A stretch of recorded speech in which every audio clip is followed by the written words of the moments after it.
Hey folks, welcome to my review of the Dunu Titan S, which is also my first Dunu item to review, so I'm quite curious of these, and they look crazy, kind of like cyberpunk kind of styling.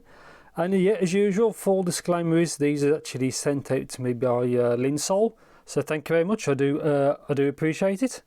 I was not paid to do this video, and all thoughts and opinions are my own, and yeah, let's just see what these bad boys are like. So, guys, to look at the box. Obviously, they had them high-res audio, so I guess they hit 40,000 hertz. Anyway, there's some things you need to scan. So, Dunu Titan S, 17 grams, frequency response 5 hertz, which is very low, to 40 kilohertz. So 32 ohm at 110 decibels sensitivity. I presume these are fairly easy to drive from what it says. So these are 11mm driver with a polycondensated crystal polymer diaphragm, which is a big mouthful. So the housing is a zinc alloy, which is kind of cool. So it's a high purity mixed strand monocrystalline copper and silver plated cable. It's all very difficult to say. So it's a 1.2 meter cable. They use 0.78 2-pin, so you can always cable swap, I guess, if you have to. And this is 3.5 TRS single-ended.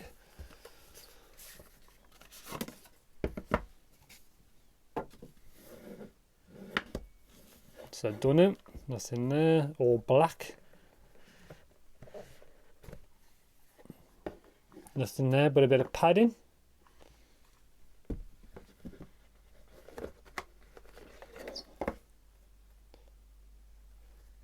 Looks pretty cool. In real life, this actually is darker on the camera for some reason. It's a lot brighter, but in real life this is a bit darker. So really nice, I didn't expect that. Let's see what we get. So that's that. So they do come already on there. So look at those in a bit.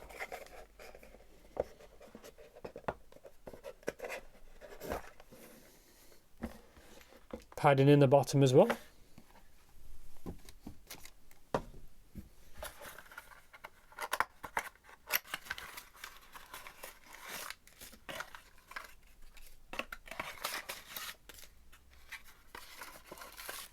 So we get, oh wow, okay, so I'll have a look. I'll open these up in the next clip, so you get three different type of tips.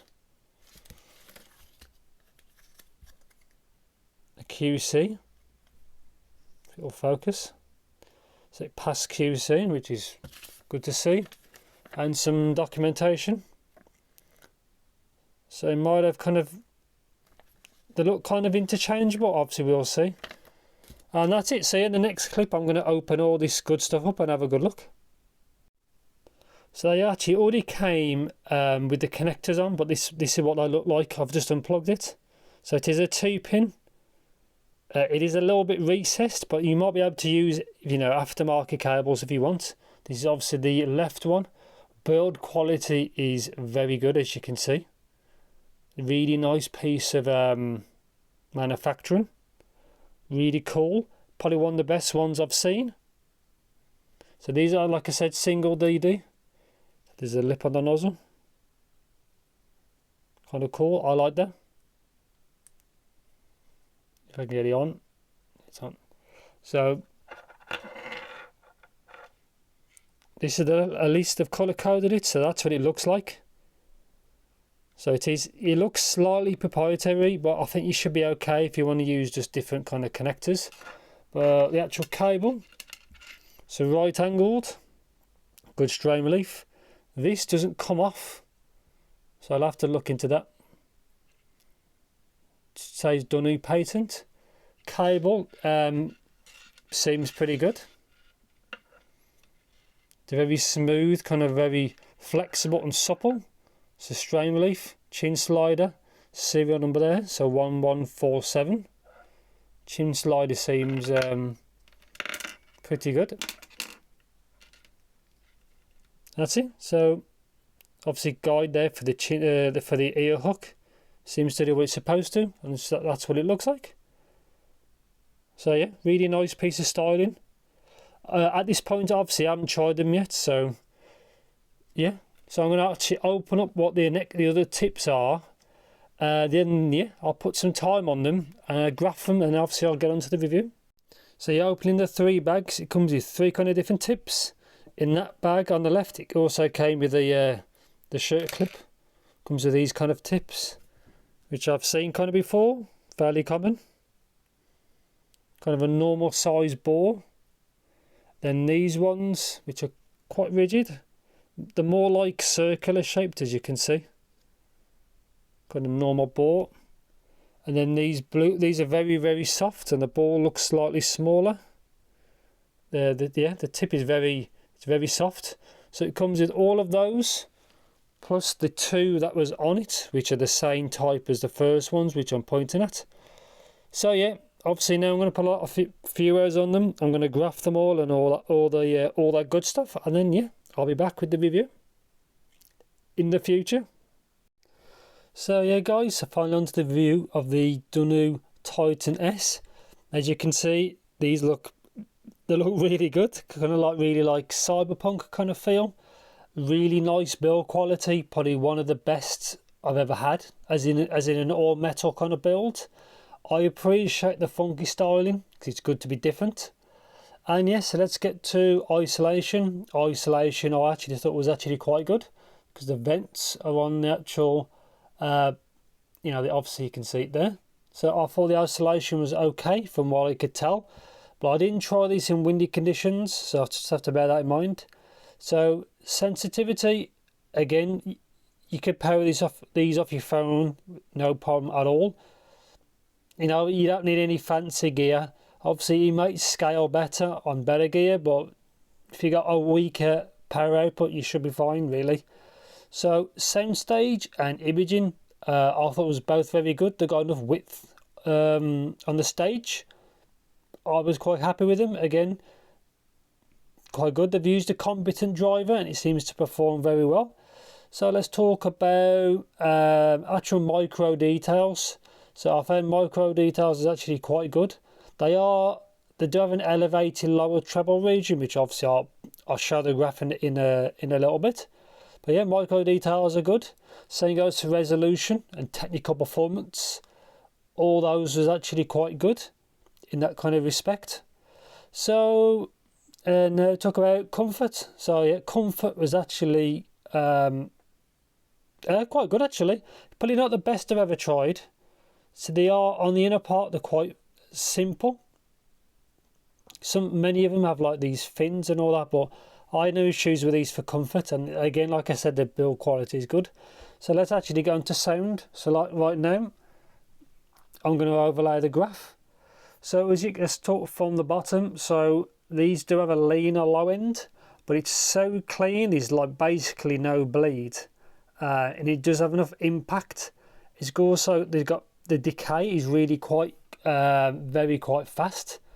So it's really clean low frequency. Now, if you're a bass head, there's not going to be enough there. But on the variety of genres I've tried, I was quite happy with it because it's so clean and the decay is so fast. It's very quality texture low end. It's just there's not a lot of it. But again, I was fine. I was quite happy with it. Yeah, so let's just get straight into mids. Mids are vocals are forward, as you can see in the next bit, but they are vocal forward.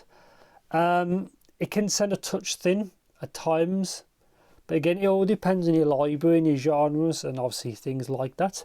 But I was quite happy with it. It can be a little bit forward for my kind of taste, but obviously you're all different, so you have to bear that in mind. But apart from that, the mids are really quite good. They're not really scooped out or anything like that, because this is not a really V-shaped, because it's got the lower bass. And yeah, so lower treble, elevated. For me personally, it's a little bit too elevated, but if you love vocals in your tracks, you'll like this, because it sits where the singers are, basically. Well, obviously it depends on the artist. But if you do like vocal forward music. This is tuned really to kind of suit that. Again, it's a little bit much for my kind of preference. There's also at times very, very mild sibilance. Again, it depends on your source, your library, and obviously all that type of stuff. And then it does lack a little bit of treble extension if you want to be picky. That's not too bad for me. When it helps it stop being fatiguing, is probably a good way of doing it. But apart from that, the treble's actually not too bad at all. I prefer a smoother bit from up towards the 2K and up to maybe 4. I'd prefer that to be a little bit smoother there. It's a little bit, personally for me, a little bit much. But then again, it makes certain instruments that sit there kind of forward. Again, for acoustic music, it's all very clear. And say certain instruments are very clear. I think these have got very good technical performance. I do like the overall tuning, apart from the lower treble. It's tuned very well apart from that. And yeah, I won't waffle on too long. So the conclusion is these are, I think they're about $80 from what I've checked. Overall, they are very good. They probably won't suit everyone because of the leaner bass and the elevated lower treble kind of region. Again, if you really like vocals, these are for you. For electronic music, which I typically listen to the most, but I do listen to a variety, I'd prefer a little bit more low end and then a little bit lower treble. The lower treble a bit less. That's my preference, so bear in mind. But apart from that, they're quite good. They've got good technical performance. They've got good stage, instrument separation, imaging. They're very clear, detailed earphones as well. So yeah, and they're obviously easy to power. So on the whole, I'm quite happy. Apart from the lower treble, for me personally, they are a good set. And yeah, I think that will be it. So I won't waffle on anymore. So as usual, just let me know if you know anything in the comment section. And yeah, thanks for watching and take care.